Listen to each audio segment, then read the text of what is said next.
नमस्कार जी दोस्तों, कैसे हैं आप लोग। मैं रविकांत त्रिपाठी एक बार फिर से आपके साथ हूं और आज मैं शुरू करना चाह रहा था कक्षा 12 के लिए जो लोग भी यूपी बोर्ड से हमारे चैनल पे जुड़ते हैं।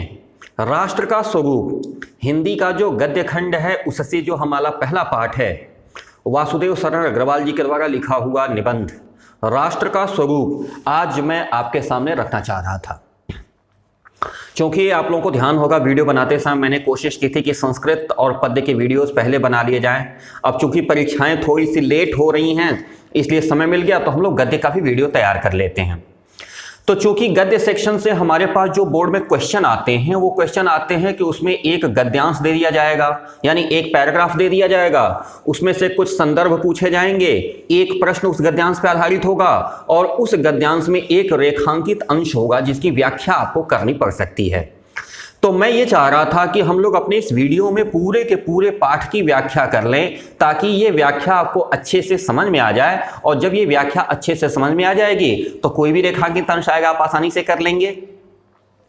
तो आइए हमारे इस चैनल रविकांत त्रिपाठी पे जितने भी हमारे शुभेच्छुजन जुड़े हुए हैं, हमारे ऑनरेबल टीचर्स, प्रिंसिपल्स और जितने भी मेरे लविंग स्टूडेंट्स हैं, सभी को प्यार भरा नमस्कार। मैं रविकांत त्रिपाठी रिक्वेस्ट करता हूं कि प्लीज़ अगर आप पहली बार हमारे इस चैनल पे हैं, चैनल को सब्सक्राइब कर लीजिएगा।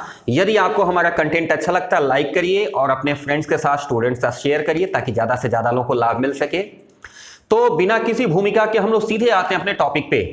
वासुदेव शरण अग्रवाल जी के द्वारा लिखा हुआ बहुत ही सशक्त निबंध महाप्राण निबंध, मतलब इसके एक एक शब्द में इतनी ताकत है कि ये पूरा का पूरा निबंध एकदम जीवंत अनुभव होता है। तो शुरू करते हैं। इस निबंध को शुरू करेंगे राष्ट्र का स्वरूप। राष्ट्र क्या? जिस स्थान विशेष पर हम निवास करते हैं वो राष्ट्र। मुझे इस निबंध को शुरू करने के पहले अपने पूर्व प्रधानमंत्री भारत रत्न अटल बिहारी वाजपेयी जी की एक पंक्ति याद आ रही है। उन्होंने एक बार लोकसभा में खड़े होकर के कहा था कि भारत एक भूमि का टुकड़ा नहीं है बल्कि यह जीता जागता राष्ट्र पुरुष है। भारत कौन? मैं भारत। भारत कौन? आप भारत। भारतस्य पुत्रः भारतः अपत्याधिकार सूत्र लगता है। भरत के पुत्र होने के नाते हम भारत हैं। कौन भरत? जिसके बारे में हमारे साहित्यकारों ने लिखा कि विक्रमार्जित राजस्य स्वयमेव मृगेंद्रता। विक्रम से अर्जित की जाती है, जंगल में कभी चुनाव नहीं होते। दुष्यंत और शकुंतला का वह पुत्र जो 2.5 साल की अवस्था में एक सिंह के बच्चे को पैरों के नीचे दबा करके उसके दांत गिनने की क्षमता रखता था, उस भरत के नाम पर हम आज भारत कहलाते हैं। उस भरत के हम लोग पुत्र हैं, हम उसी भरत के वंशज हैं। उस राष्ट्र के स्वरूप के बारे में चर्चा करते हुए कहते हैं हमारे वासुदेव अग्रवाल जी, पत्तियां मेरे साथ साथ स्क्रीन पे चलेंगी, आप इसको देखेंगे। इसके अलावा अगर आपको विशेष जानकारी चाहिए तो आपको इसी के डिस्क्रिप्शन में एक लिंक मिलेगा हमारे ब्लॉग का। आप हमारे ब्लॉग पे क्लिक करके आप कंटेंट और भी पा सकेंगे। डिस्क्रिप्शन में लिंक दिया हुआ है। और मैं आपको एक चीज बता दूं कि संस्कृत के जितने भी पाठ हैं, सभी पाठों के प्रश्नोत्तर, उनके संदर्भ, प्रसंग, अर्थ और व्याख्या हमारे ब्लॉग पे उपलब्ध है। आप वहां से जाके उसको प्राप्त कर सकते हैं, लिंक डिस्क्रिप्शन में। कहते हैं वासुदेव अग्रवाल जी कि भूमि पर बसने वाला जन और जन की संस्कृति, इन तीनों के मिलने से राष्ट्र का स्वरूप बनता है। 3 अंग हैं। भूमि, कौन भूमि? जो हमारे पालन पोषण के लिए सर्वप्रथम व्यवस्था करती है, जो हमको पीने के लिए निःशुल्क जल उपलब्ध कराती है, जो हमें जीवित रहने के लिए निःशुल्क हवा उपलब्ध कराती है, जो हमें रहने के लिए निःशुल्क गुफा कंदरा प्रकार से रहने का आवास उपलब्ध कराती है। यानी अन्न, जल और आवास, ये तीनों उपलब्ध कराने वाली भूमि। भूमि पर बसने वाला जन, वह व्यक्ति जो इस भूमि का सेवा कर सके, जो इस भूमि का संरक्षण कर सके, और उस जन की संस्कृति यानी उसका आचरण व्यवहार। संस्कृति का मतलब होता है हमारा आचरण, हमारा व्यवहार। इन तीनों का जब सम्मिलन होता है तब जाके राष्ट्र का स्वरूप बनता है। कहते हैं अग्रवाल जी की भूमि का निर्माण देवों ने किया है, वह अनंत काल से है। मुझे नहीं पता यह पृथ्वी कब से है, इसका निर्माण देवों ने किया है। देव कौन? If you are student of science then we have to know that कि जब हमारी chemistry means the particle science. जो कुछ भी ऑब्जेक्ट्स दिखते हैं वो सब के सब केमिस्ट्री में दिखाई देते हैं। और केमिस्ट्री का कोई भी विद्वान जब उतरते हुए नीचे पहुंचता है ना, जब उसको देखता है कि वस्तु किससे मिलकर बनी? मॉलिक्यूल से, यानी अणुओं से मिलकर बनी। अणु किससे बने? परमाणुओं से मिलकर बने। एटम से, एटम किससे मिलकर बने? इलेक्ट्रॉन, प्रोटॉन, न्यूट्रॉन से बने। और जब तोड़ते हुए नीचे तक पहुंचते हैं और लास्ट इवेंट पे कहां पहुंचते हैं? बोसॉन पार्टिकल्स तक। बोसॉन मतलब गॉड पार्टिकल। गॉड पार्टिकल यानी ईश्वरीय तत्व, यानी भूमि का निर्माण देवों ने किया है। यह अनंत काल से है, पता नहीं कब से है, हमें भी नहीं पता है। वह अनंत काल से है। उसका भौतिक रूप, सौंदर्य और समृद्धि के प्रति सचेत होना हमारा आवश्यक कर्तव्य है। उसका जो फिजिकल स्वरूप है, यानी भूमि हमारी सुंदर रहे, उसका सौंदर्य यानी उसकी सुंदरता बरकरार रहे, उसकी समृद्धि के प्रति हम चेतना युक्त रहें। हम हमेशा इस बात का ध्यान रखें कि वह समृद्ध रहे, वो इसी प्रकार शक्तिशाली रहे, वो हमको वैभव प्रदान करती रहे। यह हमारा आवश्यक कर्तव्य है। भूमि के पार्थिव स्वरूप के प्रति हम जितने अधिक जागृत होंगे, उतनी ही हमारी राष्ट्रीयता बलवती हो सकेगी। पार्थिव स्वरूप मतलब जो उसका फिजिकल स्ट्रक्चर है, जैसी भूमि दिखती है, यदि उस भूमि की वैसी दिखावट के प्रति हम ज्यादा सचेत रहे, ज्यादा हम जागरूक रहे कि भूमि अपने वास्तविक स्वरूप में रहे, वो बिगड़ने ना पाए, तब जाकर के हम कह सकेंगे कि हमारी राष्ट्रीयता बलवती है। अब पिताजी ने हमको संसाधन उपलब्ध कराया, हम पिताजी का हाथ पैर काट दें। माता ने हमको खाने के लिए अन्न दिया, तो हमने क्या किया? उसकी छाती तोड़ डाली।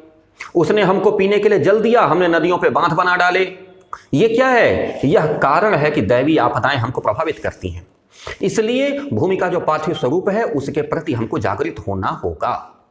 यह पृथ्वी सच्चे अर्थों में समस्त राष्ट्रीय विचारधाराओं की जननी है, माता है। किसकी? राष्ट्रीय विचारधाराओं की। हमारे अंदर जो राष्ट्रीयता की भावना आएगी ना, जो विचारधारा आएगी अपने राष्ट्र के प्रति प्रेम करने की ना, उस विचारधारा की माता अगर कोई है तो धरती है। धरती से ही यह बात निकल के आएगी कि हम किसको कितना प्रेम करें। यह पृथ्वी सच्चे अर्थों में समस्त राष्ट्रीय भाषाओं की, समस्त राष्ट्रीय विचारधाराओं की जननी है। जो राष्ट्रीयता पृथ्वी के साथ नहीं जुड़ी, वह निर्मूल होती है। साफ सीधी बात है। निर्मूल का मतलब जड़ विहीन, मूल का मतलब होता है जड़।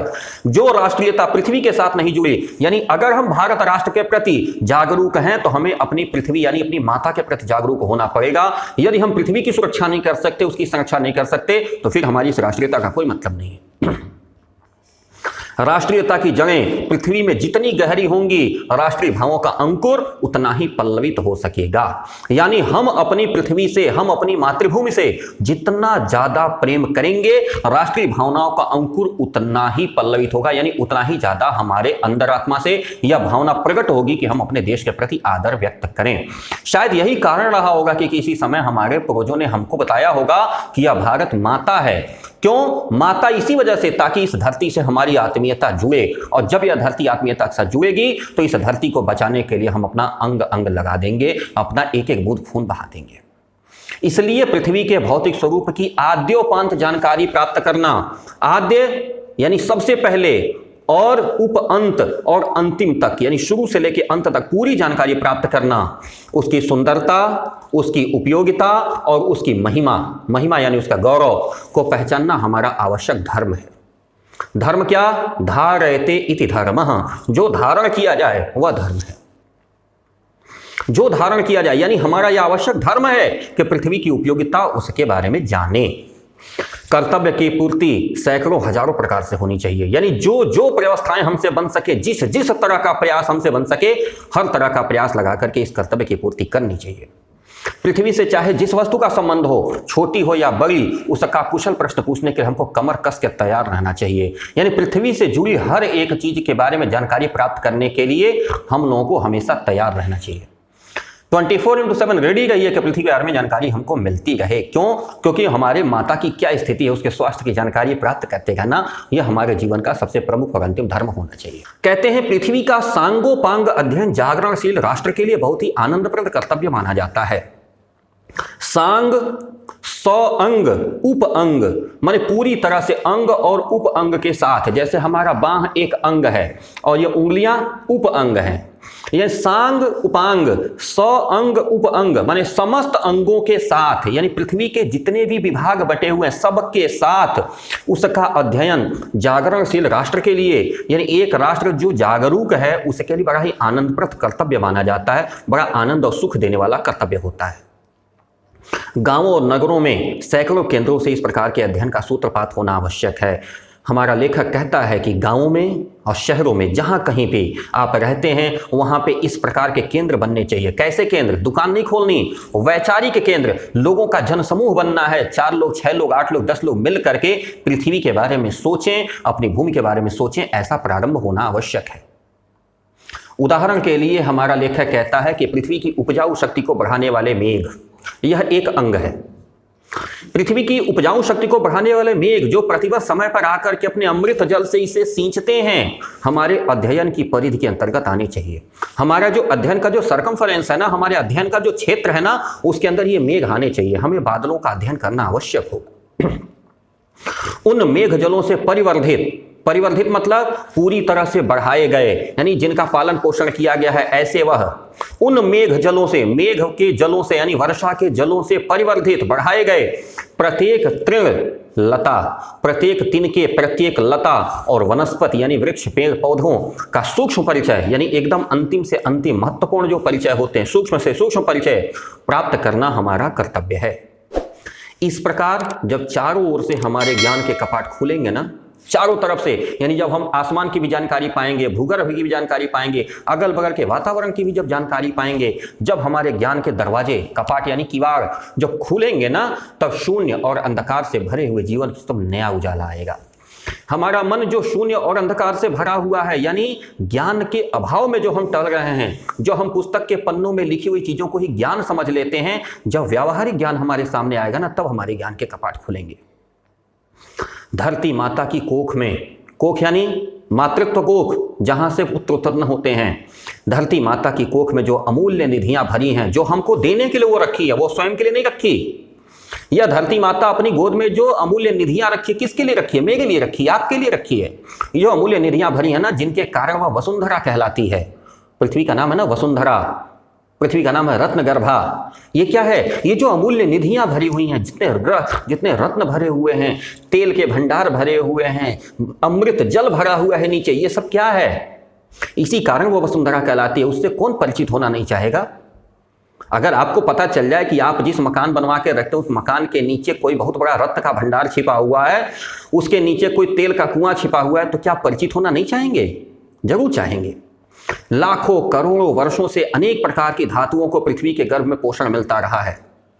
चाहे लोहा रहा हो, चाहे सोना रहा हो, चाहे चांदी रही हो, कहां से पाते हैं हम? पृथ्वी के गर्भ से ही तो पाते हैं ना। तो ये लाखों करोड़ों वर्षों से धातुओं को पृथ्वी के गर्भ में पोषण मिला है। दिन रात बहने वाली नदियों ने पहाड़ों को पीस पीस कर अगणित प्रकार की मिट्टियों से इस पृथ्वी के देह को सजाया है। दिन रात जो पर्वतों से नदियां बहती रहती हैं, उसके साथ पत्थर के टुकड़े बह बह के आते हैं। वो पत्थर के टुकड़े आपस में पानी की वजह से टकराते हैं, उससे बालू बनता है।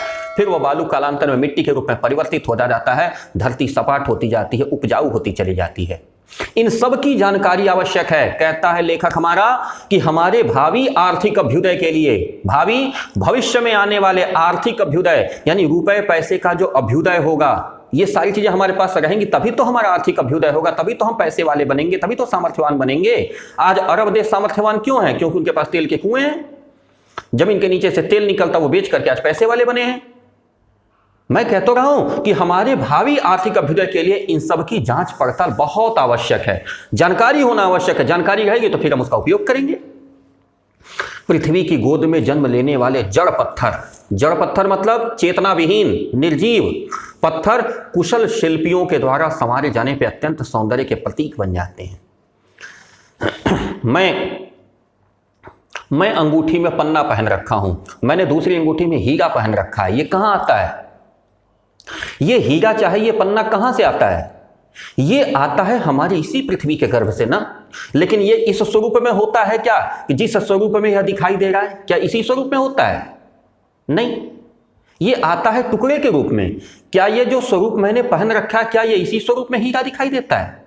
नहीं, ये आता है टुकड़े के रूप में। हमारे जो शिल्पी होते हैं ना, वो इसको साफ करते हैं, वो इसको पॉलिश करते हैं, इसकी डिजाइनिंग करते हैं, और ये कितने सुंदर बन जाते हैं। देखिए, लोग पैसे देके खरीद करके अपने लिए पहनते हैं।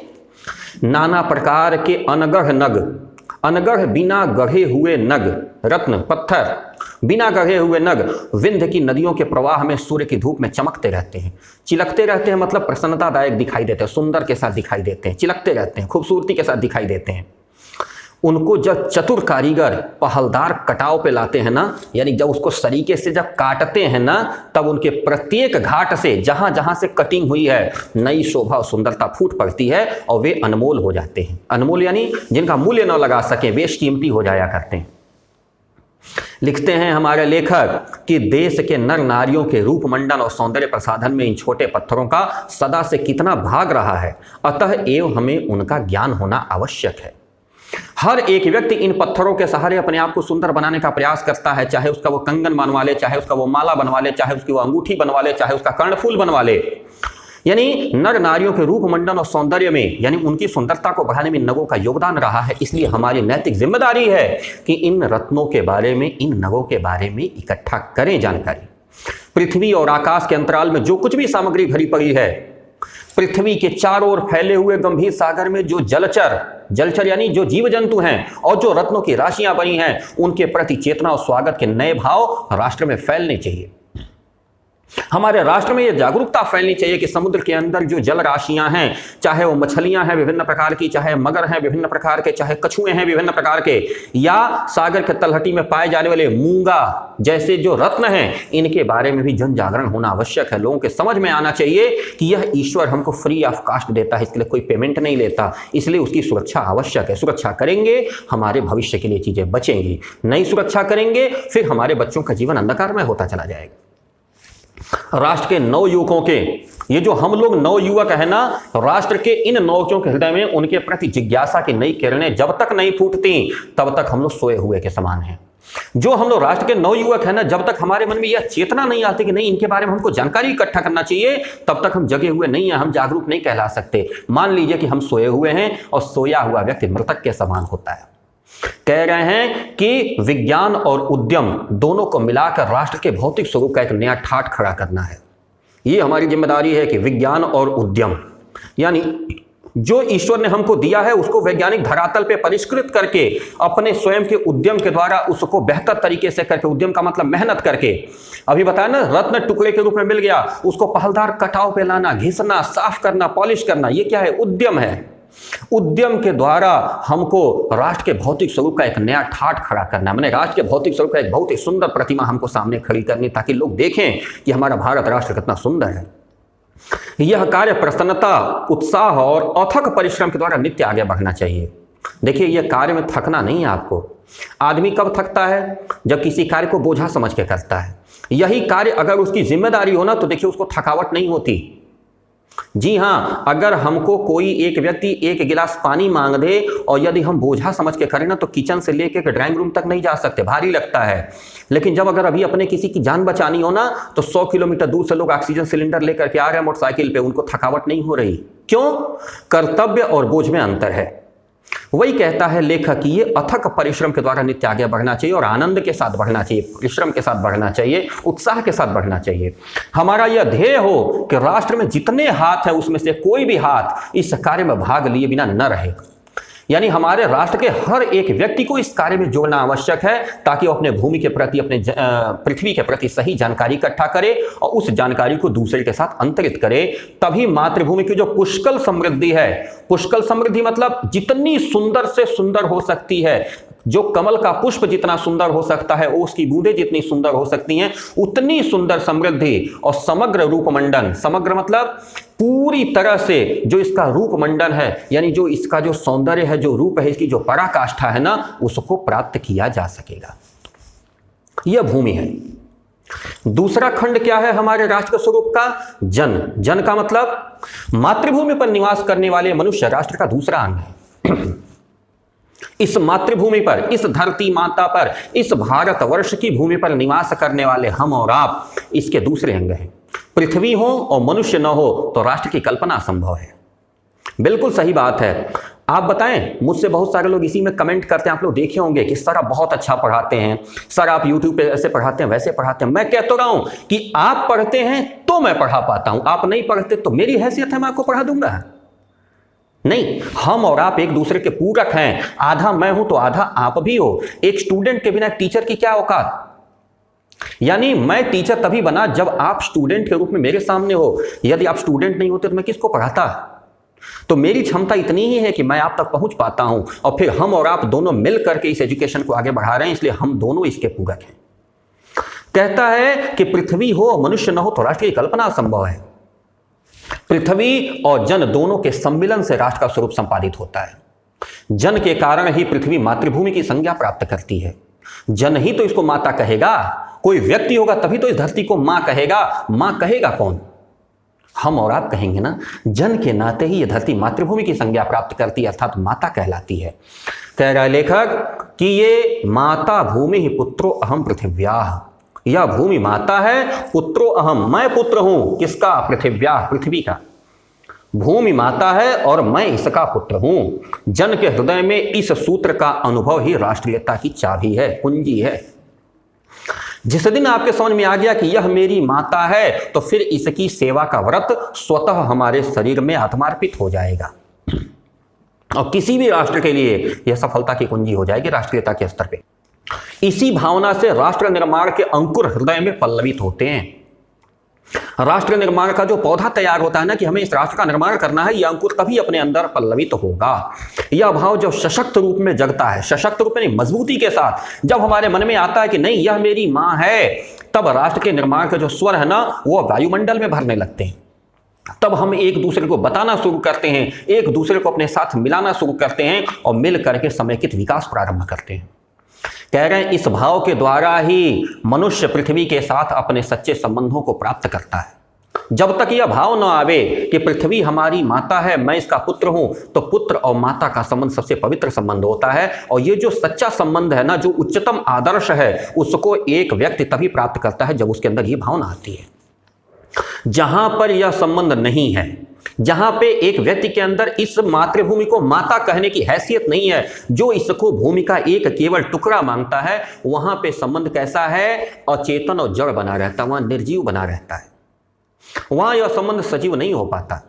आखिर हम अपने घर में अपनी माता के प्रति जितना उदार रहते हैं, क्या किसी अन्य महिलाओं के लिए भी रहते हैं? नहीं। क्यों? क्योंकि हमारे उसके प्रति वह आत्मीयता नहीं होती जो अपनी माता के प्रति होती है।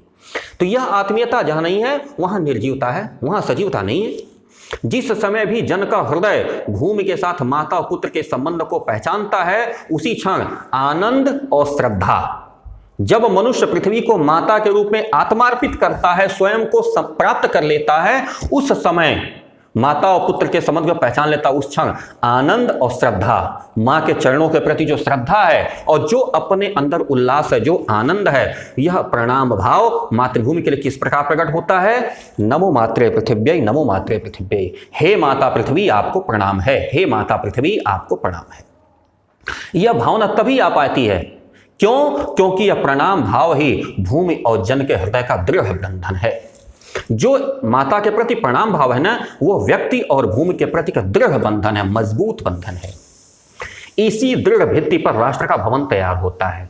भित्ति मतलब नींव। यह जो दृढ़ भित्ति है, यानी जो मेरा इस भूमि के साथ माता के रूप में संबंध है, जिस संबंध को कोई डिगा नहीं सकता, कोई हिला नहीं सकता। इस भारतवर्ष में रहने वाले किसी व्यक्ति के मन से यह भावना नहीं निकाली जा सकती कि यह धरती हमारी माता नहीं है। और यह जो दृढ़ बंधन है, इसी पर राष्ट्र निर्माण का भवन तैयार होता है। भूमि को जब माता समझेंगे तो इस भारतवर्ष के उत्साह के लिए, इस भारतवर्ष के उत्कर्ष के लिए आप हर एक कार्य करेंगे। इसी दृढ़ चट्टान पर राष्ट्र का चिर जीवन आश्रित रहता है।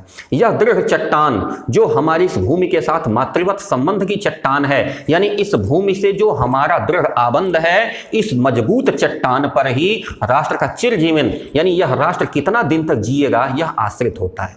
कहते हैं ना, यूनान मिस्र रोमा सब मिट गए जहां से, कुछ बात है कि हस्ती मिटती नहीं हमारी। क्यों नहीं मिटती हमारी हस्ती? 800 साल 900 साल हम लोग गुलाम रहे, फिर भी आज हमारी राष्ट्रीयता क्यों जीवित है? सिर्फ इस वजह से जीवित है क्योंकि हम इस धरती को अपनी मां मानते हैं। कहते हैं इसी मर्यादा को मान करके राष्ट्र के प्रति मनुष्यों के कर्तव्य और अधिकारों का उदय होता है। कर्तव्य और अधिकार बड़े क्लोजली एक दूसरे से जुड़े होते हैं। जब हम अपने कर्तव्य को जानेंगे तो हमको अधिकार स्वतः मिल जाया करेगा, लेकिन यदि हम अपने कर्तव्य से विमुख हुए ना, तो अधिकार खिंच जाता है, फिर हमको अधिकार प्राप्त नहीं होता। तो कहा कि जो जन पृथ्वी के साथ माता और पुत्र के संबंध को स्वीकार करता है उसी के ही पृथ्वी के वरदान को पाने का अधिकार है। यानी माता के दूध पे उसके पुत्र का ही अधिकार होगा ना, किसी बाहरी बच्चे का अधिकार होगा क्या?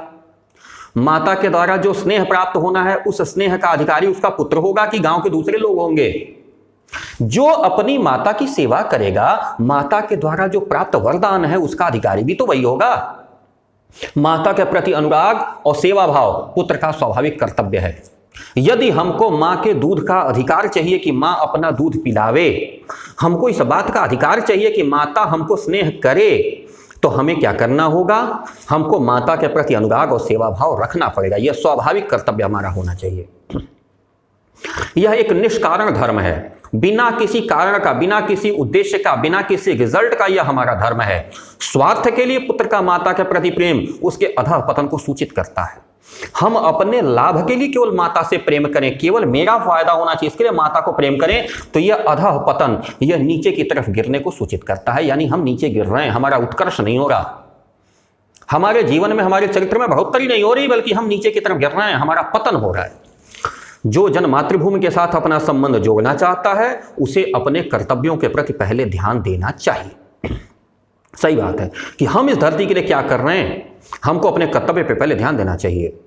माता अपने सभी पुत्रों को समान भाव से चाहती है। इस धरती पे जितने लोग हैं, चाहे अगर मैं भारतवर्ष की बात करूं तो 1,35 करोड़ की जनसंख्या, पृथ्वी किसी को नहीं कहते कि यार तुम छोटे हो तो कम ले लो, तुम बड़े हो तो ज्यादा ले लो, तुम मुसलमान हो तो तुमको इतना ही देंगे, तुम सिख हो तो तुमको इतना ज्यादा देंगे, तुम हिंदू हो तो तुम किसी लायक नहीं हो। ऐसा पृथ्वी कभी नहीं करती, सबको समान भाव से देती है। इसी तरह पृथ्वी पर बसने वाले जितने लोग हैं सब बराबर हैं, कोई छोटा बड़ा नहीं है, सब एक समान बराबर है। उसमें ऊंच नीच का भाव नहीं है और नहीं होना चाहिए। जो मातृभूमि के उदय के साथ जुड़ा हुआ है, यानी मातृभूमि के उत्कर्ष के साथ, मातृभूमि के सेवा भाव प्रेम के साथ जो जुड़ा हुआ है, वह समान अधिकार का भागी है। उसको वह अधिकार प्राप्त होना ही होना है। कब? जब अपना कर्तव्य पृथ्वी के प्रति निभा रहा होगा, तब। नहीं निभा रहा, कर्तव्य का अधिकारी नहीं। पृथ्वी पर निवास करने वाले जनों का विस्तार अनंत है, बहुत बड़ी डाइवर्सिटी है हमारे यहाँ। आसाम का रहने वाला व्यक्ति, केरल के रहने वाले व्यक्ति, विचारधारा से, उसके रहन सहन से, उसके पहनने, मतलब हर एक ढंग से वो विपरीत है, कोई सामंजस्य नहीं रखता। नगर और जनपद, पूर्व और गांव, पर्वत, जंगल, सब नाना प्रकार के लोगों से भरे हुए हैं। कहीं आदिवासी हैं तो कहीं बहुत कुलीन लोग हैं, नाना प्रकार के लोगों से भरे हुए। डाइवर्सिटी यानी विभिन्नता बहुत ज्यादा है। यह जन अनेक प्रकार की भाषाएं बोलने वाले हैं, अनेक प्रकार के धर्मों को मानने वाले हैं, फिर भी ये मातृभूमि के पुत्र हैं, एक मातृभूमि भारत माता के पुत्र हैं, और इस कारण उनका सौहार्द भाव अखंड है। केरल में रहने वाला भी कोई व्यक्ति मेरा ही अपना भाई है, यह प्रेम आपके हृदय में होना आवश्यक है। सभ्यता और रहन सहन की दृष्टि से हो सकता है वो एक दूसरे से आगे पीछे हों, किंतु इस कारण मातृभूमि के पुत्र के रूप में जो उनका अपना संबंध है उसमें कोई भेदभाव उत्पन्न नहीं हो सकता और नहीं होना चाहिए। पृथ्वी के विशाल प्रांगण में समस्त जातियों के लिए समान क्षेत्र है। यह जो पृथ्वी का विशाल प्रांगण है ना, किसी भी जाति, वर्ग, भाषा, वेशभूषा का कोई भी व्यक्ति आवे, सबके लिए समान क्षेत्र है, किसी के लिए कहीं कोई विभेद नहीं किया गया। समन्वय के मार्ग से, कोऑर्डिनेशन, एक दूसरे का सहयोग करके भरपूर प्रगति और उन्नति का सबको एक जैसा अधिकार है, सबको अधिकार प्राप्त है। सब लोग आपस में कोऑर्डिनेशन करके एक साथ उन्नति करें, मिलजुल करके, एक दूसरे को हराने के लिए नहीं बल्कि एक दूसरे का सहयोग करके उन्नति करें, कहीं कोई रोक टोक नहीं है। किसी एक व्यक्ति को पीछे छोड़ करके राष्ट्र आगे नहीं बढ़ सकता। राष्ट्र आगे तभी बढ़ेगा जब सब लोग मिल करके समेकित रूप से शक्ति लगाएंगे। एक घर में 4 लोग हैं, 2 लोग मेहनत करके आगे ले जाना चाहते हैं, एक व्यक्ति अगर निष्कर्म होकर के बैठा हुआ है और एक व्यक्ति पीछे की तरफ ढकेल रहा है तो वह घर आगे नहीं जा सकता। थोड़ा थोड़ा ही सही लेकिन प्रयास सबको करना पड़ेगा। अतएव राष्ट्र के प्रत्येक अंग की सुधि हमको लेनी पड़ेगी, यानी भूमि, जन और संस्कृति तीनों की सुधि हमको लेनी पड़ेगी। राष्ट्र के शरीर के एक भाव में यदि अंधकार और निर्बलता का निवास है तो समग्र राष्ट्र का स्वास्थ्य उतने अंश में असमर्थ रहेगा। बिल्कुल सही बात है। किसी एक अंग में अगर घाव हो जाए ना तो पूरा का पूरा शरीर प्रभावित हो जाता है। हाथ में अगर फोड़ा हो जाए ना तो उसके दर्द की वजह से पूरा शरीर काम करना कुछ समय के लिए बंद कर देता है। इसलिए सबका विकास एक साथ आवश्यक है और सबके बीच में समन्वय यानी कोऑर्डिनेशन आवश्यक है, एक दूसरे से मिल करके सेवा भावना से आगे बढ़ने की आवश्यकता है। इस प्रकार समग्र राष्ट्र को जागरण और प्रगति की एक जैसी उदार भावना से संचालित होना चाहिए। जागरण और प्रगति की भावना कैसी होनी चाहिए? उदार होनी चाहिए, एक दूसरे को हेल्प करके आगे बढ़ने की ताकत होनी चाहिए। ये नहीं है कि किसी को पीछे ढकेल दें या कोई आगे बढ़ा तो टांग पकड़ के खींच लाएं। उदार भावना, प्रेम पूर्वक यानी दूसरे का सहयोग करते हुए, परोपकार करते हुए आगे बढ़ने की आवश्यकता है। जन का प्रवाह अनंत है, वो अनंत काल तक जाएगा, पता भी नहीं है कि कहां से आया और कहां तक जाएगा। सहस्रों वर्षों से भूमि के साथ राष्ट्रीय जन तादात्म्य प्राप्त किया है। हजारों वर्षों से मनुष्य और पृथ्वी दोनों एक साथ रहे हैं। जब तक सूर्य की रश्मियां नित्य प्रातः काल भुवन को अमृत से भर देती हैं, तब तक राष्ट्रीय जन का भी जीवन अमर है। जब तक सूर्य की ये जो रश्मियां हैं यानी सूर्य की जो किरणें हैं, यह अपने अमृत से पृथ्वी को भरती रहेंगी, अर्थात जब तक सूरज इस धरती पर चमकता रहेगा, तब तक जन की राष्ट्रीयता भी अमर रहेगी, वो भी कहीं जाने वाली नहीं है। इतिहास के अनेक उतार चढ़ाव पार करने के बाद भी, इतिहास में बहुत उतार चढ़ाव आए, बहुत बार हमारी संस्कृतियों पे हमला हुआ, बहुत बार हम लोगों को तोड़ने की राजनीति की गई। आया था ना लॉर्ड क्लाइव, फूट डालो राज करो, ये लोगों से कोऑर्डिनेशन तोड़ने का उसने काम किया था। अनेक उतार चढ़ाव हमारे इतिहास में देखे हैं, फिर भी राष्ट्र के जो निवासी हैं, जो राष्ट्र के जन हैं ना, नई उठती लहरों से आगे बढ़ने के लिए अजर अमर हैं। यानी जो लहरें हैं, यानी बीच बीच में जो ऑब्स्ट्रकल आते हैं, बीच बीच में जो छोटी मोटी समस्याएं आती हैं, उन समस्याओं से लड़ते हुए ये अजर और अमर हैं। अजर मतलब, जर मतलब होता है बुढ़ापा, ध्यान दीजिएगा, अजर मतलब जिसको बुढ़ापा न व्यापे, और अमर जो कभी मरे ना। तो ये जो हमारे राष्ट्रीय जन है ना, ये अपनी संस्कृति के बल पे अजर और अमर हैं, ये अपनी संस्कृति को आगे बढ़ाते रहे। किसी भी उठती गिरती लहरों से यानी छोटी मोटी समस्याओं से इन्होंने कभी अपने आप को हतोत्साहित नहीं होने दिया। जन का संततवाही जीवन, संततवाही मतलब लगातार चलने वाला जो जीवन है, नदी के प्रवाह की तरह है, जिसमें कर्म और श्रम के द्वारा उत्थान के अनेक घाटों का निर्माण करना होता है। यानी जब तक आप श्रम नहीं करेंगे, जब तक आप उद्यम नहीं करेंगे, जब तक आप स्वयं को विकासशील नहीं बनाएंगे, तब तक आपका विकास हो पाना संभव नहीं है। और अब बात करेंगे तीसरे और अंतिम अंग की, संस्कृति। राष्ट्र का तीसरा अंग जन की संस्कृति है। संस्कृति मतलब वाण्येका समलंकरोति पुरुषा या संस्कृता धार्यते क्षीयन्ते खलु भूषणानि सततम वाग्भूषणम भूषणम। एक वाणी मनुष्य को पूरी तरह से अलंकृत कर देती है, जिसमें उसकी संस्कृति झलकती है। हमारे संस्कार, हमारे आचार, हमारे व्यवहार, हमारा आचरण, यही तो हमारी संस्कृति है। मनुष्यों ने युगों युगों में जिस सभ्यता का निर्माण किया है, जिस सभ्यता का युगों युगों में, बहुत प्राचीन काल से हमारे ऋषि मुनियों से चलते हुए आज तक जिस सभ्यता का निर्माण किया है, जिसकी वजह से हम सभ्य नागरिक कहलाते हैं, सुंदर आचरण का निर्माण किया है, वही हमारे जीवन की सांस और प्रश्वास है, माने हमारे जीवन की प्राण वायु है। हमारी सभ्यता ही हमारे जीवन की रेखा है, हमारे ऑक्सीजन है। बिना संस्कृति के जन की कल्पना कबंध मात्र है। कबंध मतलब जिसका सिर न हो, केवल धड़ हो। कबंध कहते हैं गर्दन से नीचे का हिस्सा।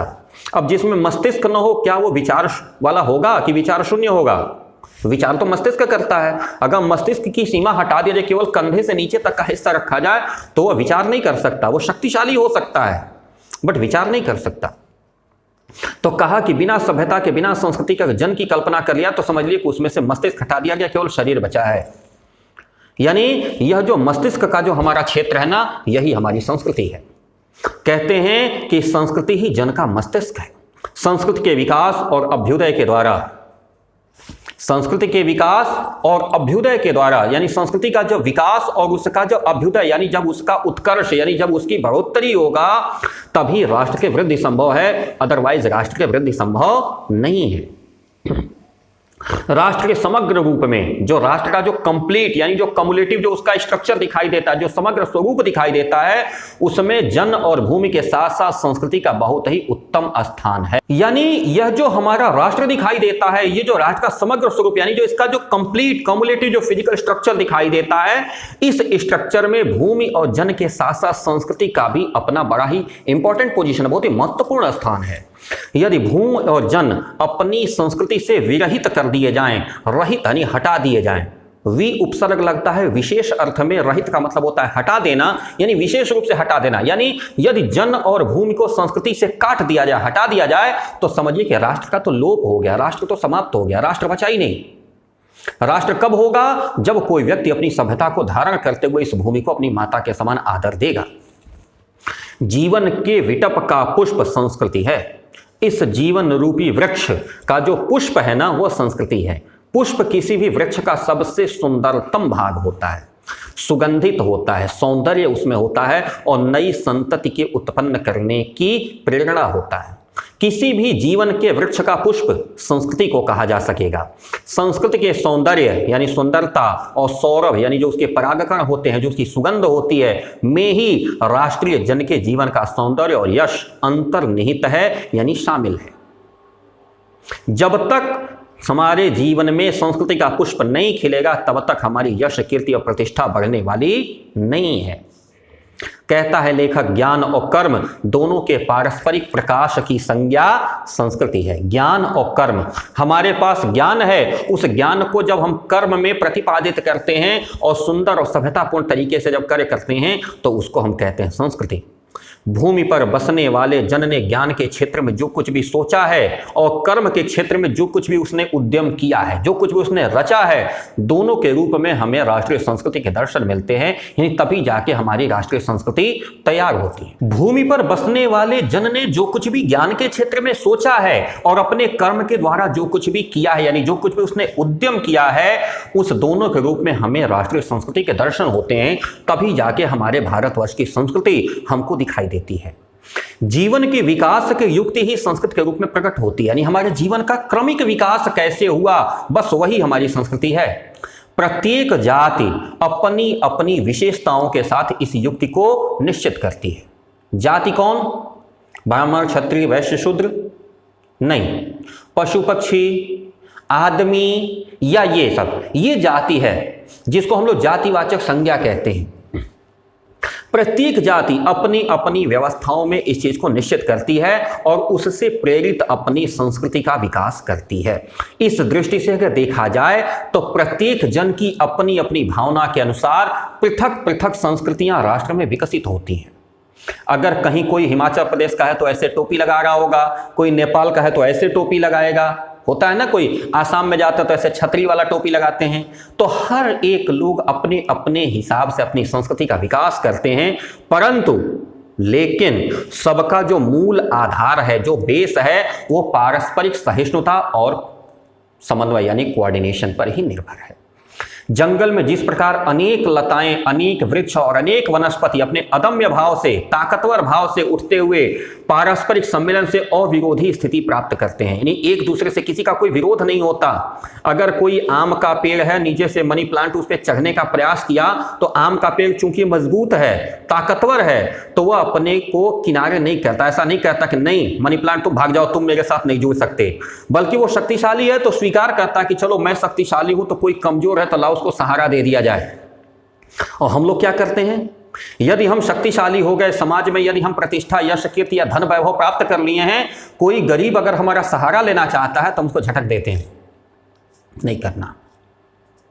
जैसे जंगल में अविरोधी स्थिति होती है, विरोध नहीं होता किसी का, उसी प्रकार राष्ट्रीय जन भी अपनी संस्कृतियों के द्वारा एक दूसरे से मिल करके राष्ट्र में रहते हैं और यदि नहीं रह रहे हैं तो उनको रहने का प्रयास करना चाहिए। जिस प्रकार जल के अनेक प्रवाह नदियों के रूप में मिलकर के समुद्र में जाके एक रूपता प्राप्त कर लेते हैं। इलाहाबाद में, जिसको अब प्रयागराज हम लोग कहते हैं ना, वहां गंगा और यमुना अलग अलग पहुंचती हैं। यमुना का रंग काला है। कभी गंगा ने कहा क्या कि यमुना तुम काली हो, तुम मेरे में मत आओ? क्योंकि प्रयागराज में जाके यमुना अपना संपूर्ण जो है गंगा पर आश्रित हो जाती है, वहां से सिर्फ आगे गंगा जाती है, यमुना पूरी तरह से गंगा पे आश्रित हो जाती है। लेकिन गंगा ने मना नहीं किया। क्यों? क्योंकि गंगा सामर्थ्यवान है, शक्तिशाली है। कोई कमजोर आ गया तो चलो यार उसको अपने साथ जुटा लो, आगे बढ़ जाओ। यह सम्मिलन हमारे राष्ट्र के स्वरूप को बढ़ाएगा। यदि ऐसा नहीं है तो करने का प्रयास करिए।